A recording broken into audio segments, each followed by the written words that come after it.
दुसरी मागणी आपली जी आहे ती मराठा समाजाला ओबीसीतून आरक्षण द्यावं.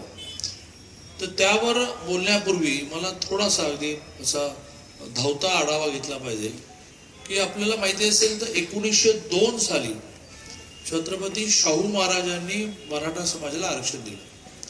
शाहू महाराजांनी तर अनेक क्रांतिकारी निर्णय केले. म्हणजे मुलगा शाळेत नाही गेला तर ते पालकाला दंड करायचे. आता आम्ही म्हणतो की मुलांचं शिक्षण मोफत आणि सक्तीचं करा. शाहू महाराजांनी त्या काळामध्ये कायदा केला, पोरग शाळेत नाही गेलं की बापाला दंड पडला. मुलींचं शिक्षण त्या काळात त्यांनी सुरू केलं. तसा मराठा समाज गरीब आहे, शेतीवर अवलंबून आहे आणि त्यामुळे त्याला त्यावेळेच्या ज्या काही नोकऱ्या असतील त्या नोकऱ्यामध्ये आरक्षण मिळालं. हे आरक्षण करत करत करत करत स्वातंत्र्यापर्यंत टिकलं. तर त्या काळात ब्रिटिश शासनाच्या ज्या ज्या नोकऱ्या आहेत त्यात मराठा समाजाला आरक्षण मिळत गेले.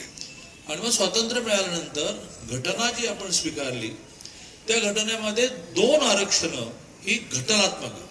माझी विनंती आहे की मी खूप सोप्या शब्दात बोलतो, हो तर नंतर उठून विचारा, पण हे सगळं जरा नीट समजून घेतलं पाहिजे. घटनात्मक आरक्षण आणि कायद्याने मिळणारं आरक्षण ही 2 वेगळी आरक्षण.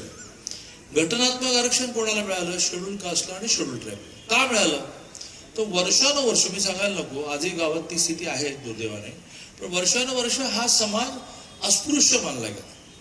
गावाबाहेर त्यांची वस्ती, स्पर्श त्यांना करायचा नाही, शाळेत त्यांनी यायचं नाही, त्यांना वरून वाढण्याची मोठी यादी आहे आणि आजही ती अनेक गावांमध्ये आहे दुर्दैवाने. मंदिरात त्यांना प्रवेश नाही, त्यांची स्मशानभूमी वेगळी.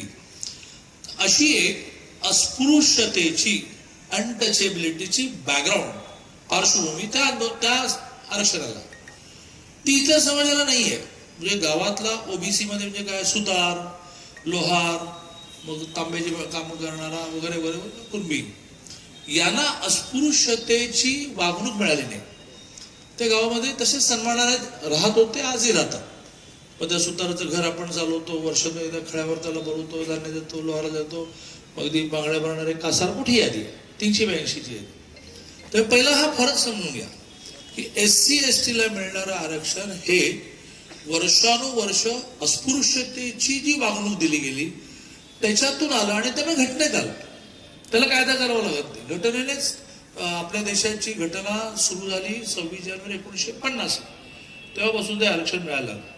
ते 50%च्या क्रॉस झालं तरी चालतं. आपल्या माहितीसाठी म्हणजे हात जोडून विनंती आहे की थोडं वाचा, लॅपटॉप घेऊन नेटवर बसा.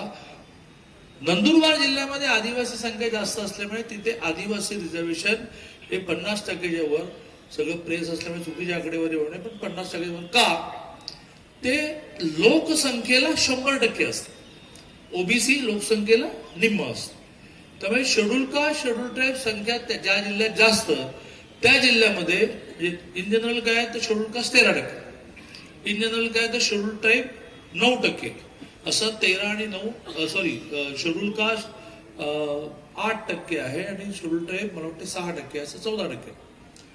तर हे एखाद्या जिल्ह्यात लोकसंख्या वाढीव असली तर तिथे ते वाढीव जातं. पण असं अन्य रिझर्वेशनचं नसतं. ते त्याच्या लोकसंख्येच्या निम्मे मिळते. समजा ओबीसी लोकसंख्या ही 54% असेल तर त्याचे 27% मिळते आणि 54% मिळते. का? पुन्हा एकदा, तर ह्यांना खूप अन्याय सहन करावा लागला, यांच्यावर अत्याचार झाले, यांना गावाबाहेर ठेवलं गेलं, यांना शाळेत जाऊ दिलं नाही, यांना नोकऱ्यांमध्ये येऊ दिलं नाही, यांना धंद्यात येऊ नाही दिलं. पण त्यांना पुढे आणण्यासाठी घटनेमध्ये सर्वांनी मिळून आरक्षण ते मान्य केलं. पण नंतर मुद्दा आला हळूहळू पुढे जाताना 67 साल.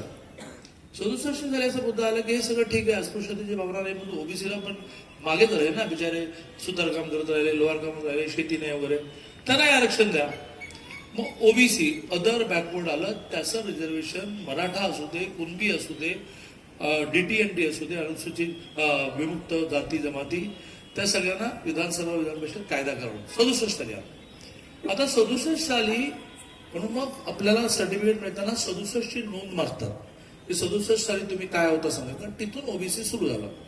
आणि मग काही एक जाती सुरुवातीला 18-20 जाती काढल्या गेल्या. करत करत करत करत देशामध्ये एक मंडल कमिशन नावाचं, मंडल हे आडनाव आहे, पाटील राऊत तसं आडनाव, मंडल कमिशन अपॉइंट केले गेले. त्या मंडळ कमिशनने देशभरामध्ये 4200 जाती शोधून काढल्या की यांना पण आरक्षण द्या. त्याला म्हणायचं अदर बॅकवर्ड क्लास, इतर मागासवर्गीय. महाराष्ट्रात त्या 382 काढल्या गेल्या.